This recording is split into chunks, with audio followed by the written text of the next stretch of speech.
Olá, eu sou a Thelma e hoje é dia de clássico aqui no canal. Sim, eu vou dar uma listinha, olha ela aqui, de clássicos fáceis de serem lidos. Para quem não está acostumado a ler clássicos, mas está curioso, quer entrar nesse maravilhoso mundo, mas não sabe por onde? Então eu vou começar dando algumas sugestões para vocês. Essa é a ideia de hoje, mas antes eu queria convidá-los a se inscreverem aqui no canal, curtirem esse vídeo, compartilharem, me seguirem lá no Instagram, que aliás tem live hoje às 8 da noite. E eu vou dar mais detalhes de uma dessas sugestões que eu tenho aqui na minha pilha.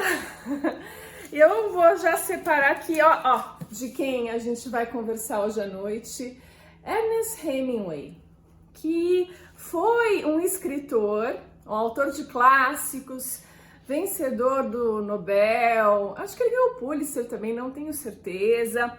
Esse autor americano que nasceu lá na virada do século XX e escreveu uma série de clássicos que são tranquilos da gente começar a ler. Sim, aqui eu trouxe um deles, olha só, Velho e o Mar é o mais famoso deles. Olha como é fininho. Ele é tranquilo, mas nem seria essa a minha primeira sugestão. Eu começaria por Paris é uma Festa, por exemplo.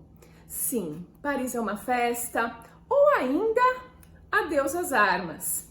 Né? São duas obras que têm um cunho aí muito autobiográfico, mas que é uma leitura tranquila, né? É super agradável, você nem percebe que tá lendo, né? Que tá lendo um clássico, né? O Hemingway, ele desenvolveu toda uma técnica, né? Ele vai para Paris, onde era uma festa, e com a primeira esposa dele, e vai se desenvolver como escritor por conta própria, né? Ele aluga um estúdio onde ele passa o dia inteiro ali, escrevendo e reescrevendo cada parágrafo, né? Até atingir a perfeição. Ele começa com contos, e esses contos, ele tem toda uma técnica, a técnica do iceberg, né? Você só mostra a pontinha no conto, você deixa todo aquele gelo que tem por baixo da água escondido para que o leitor descubra nas entrelinhas do conto. E ele começa a escrever romances. Não são essas duas sugestões não são os primeiros romances dele. Ele vai escrever um pouquinho depois. Aliás, Paris uma Festa é publicado depois da morte dele, né? É bem nesse sentido, mas refletem a vida dele, né? Eu vou contar na live os bastidores disso, então não percam a live de hoje lá no Instagram.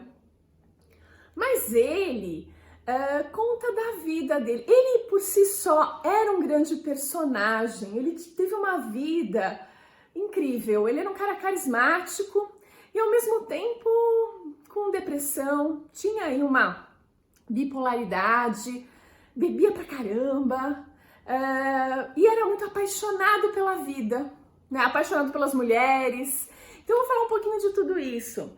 E quando a gente, em Adeus às Armas, vai com ele para a Primeira Guerra Mundial, que de fato ele conheceu uma enfermeira e viveu lá, acho que o primeiro grande amor da vida dele, ele escreve anos depois, veja, quando ele volta para os Estados Unidos, depois ele vai para Paris, ele se casa e tal, e só depois de tudo isso é que ele vai escrever Adeus às Armas, veja. Não foi um romance que ele escreveu logo em seguida.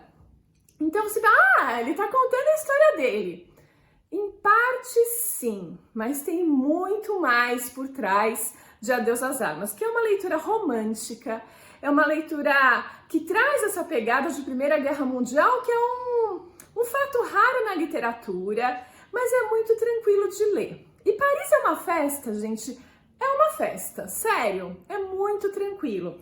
Quando a gente pega os autores do século XX, a tendência é que esses clássicos sejam um pouco mais fáceis de serem lidos. Não é uma verdade para todos, veja.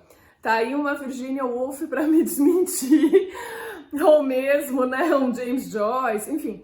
Tem uma outra galera aí que pode complicar a nossa vida, mas o Hemingway é um dos exemplares aí do século XX, um desses autores brilhantes que escreveu de uma forma muito tranquila, muito interessante. Então, se você quer começar a ler os clássicos e quer começar por algo mais tranquilo, experimente Hemingway.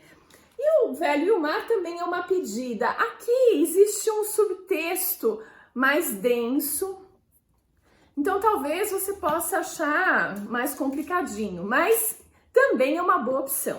O que mais que eu tenho aqui? Outro livro que já entrou no nosso projeto Clássicos, que foi O Apanhador no Campo de Centeio. Clássico do Salinger, né? Aqui é um romance de formação. Ai, que raio é isso, né?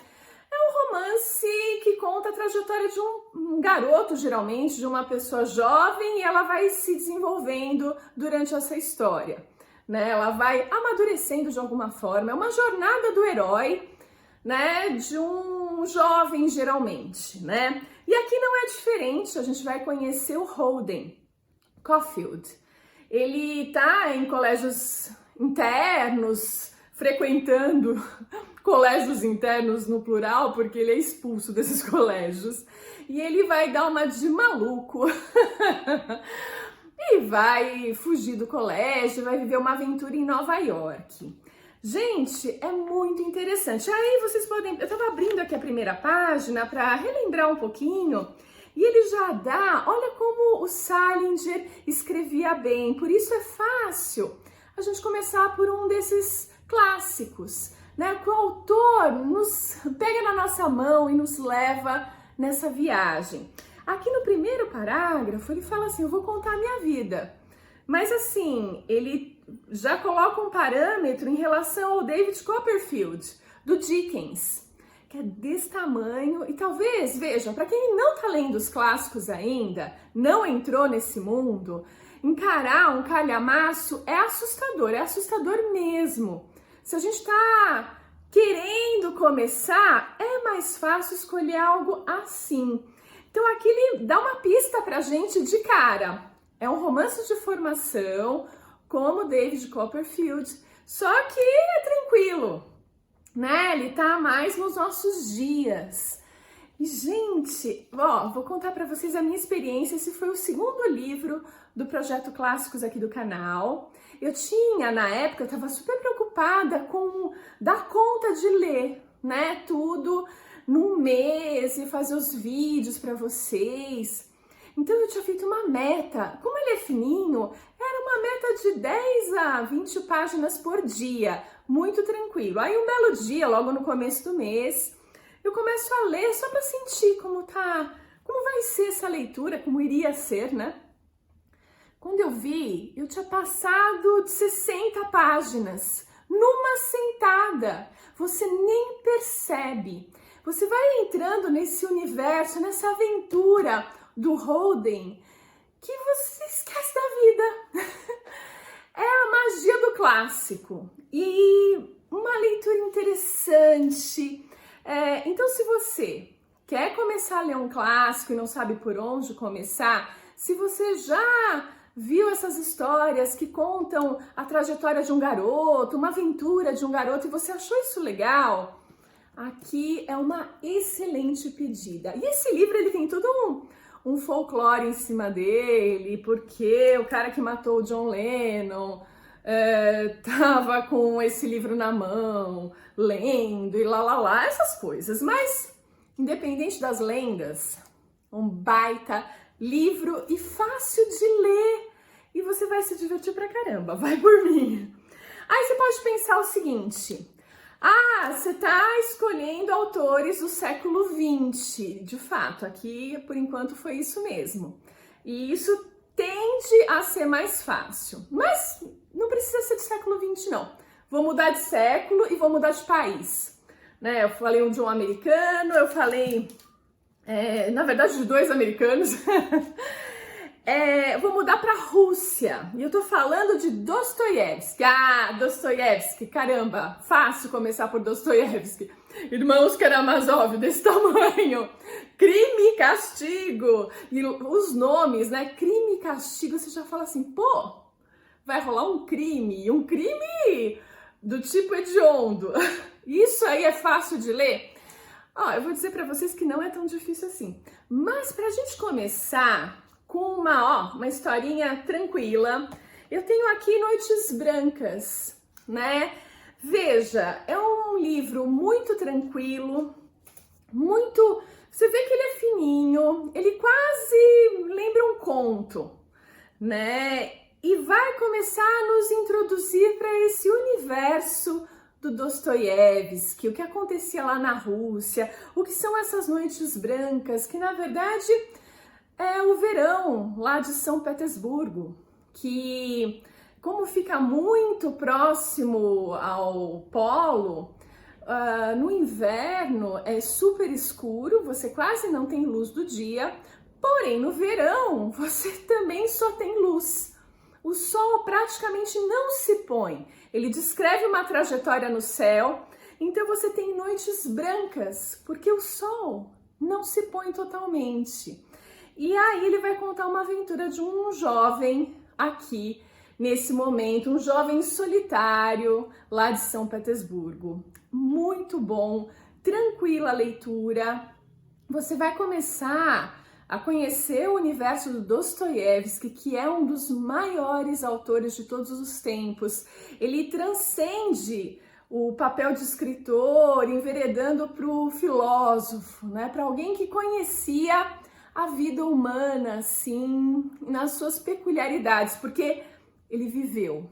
O Dostoiévski viveu. Bom, essa é uma sugestão para quem quer começar por um clássico e de repente tinha vontade de conhecer os russos. Comece por Noites Brancas. E aqui tem uma outra sugestão, agora deixa um pouquinho mais grosso. Eu tô falando da Harper Lee, mais uma americana, vencedora do Pulitzer. Ela tem aqui a sua grande obra, que é O Sol é para Todos.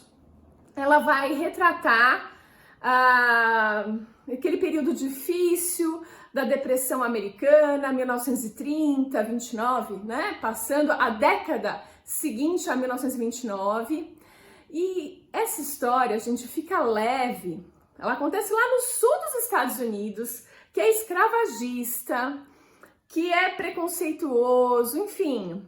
Bom, como se isso não fosse até hoje em vários lugares do mundo, né? Mas, enfim, a gente tem esse cenário narrado aí, uma história, uma série de pequenas aventuras e uma grande aventura, narrados por uma garotinha de 8 anos de idade. 8, 9 anos, ela vai envelhecendo nessa história. Gente, é muito legal e é muito tranquilo. Esse é o tipo de livro que, se você nunca leu um clássico, é uma boa porta de entrada também. Você nem percebe que você está lendo um clássico, porque é uma história encantadora, delicada, né, divertida, e tem um baita suspense também. Tem um momento que ela ganha essa pinta de thriller. Eu tô derretendo, né? Tá só muito calor aqui, gente. Enfim, ficam aqui algumas sugestões de livros pra gente começar a entrar nesse mundo dos clássicos, que são tranquilos. Se você nunca leu um clássico, esses aqui, gente, são bem facinhos pra gente começar a pensar nesse universo. Então fica aqui a minha sugestão. Confiram a live onde eu falo mais do Hemingway, os bastidores, as fofocas, na verdade as informações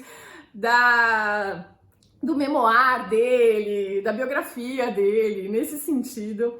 Hoje na live às 8 da noite lá no Instagram, quarta-feira, 8 da noite, Instagram.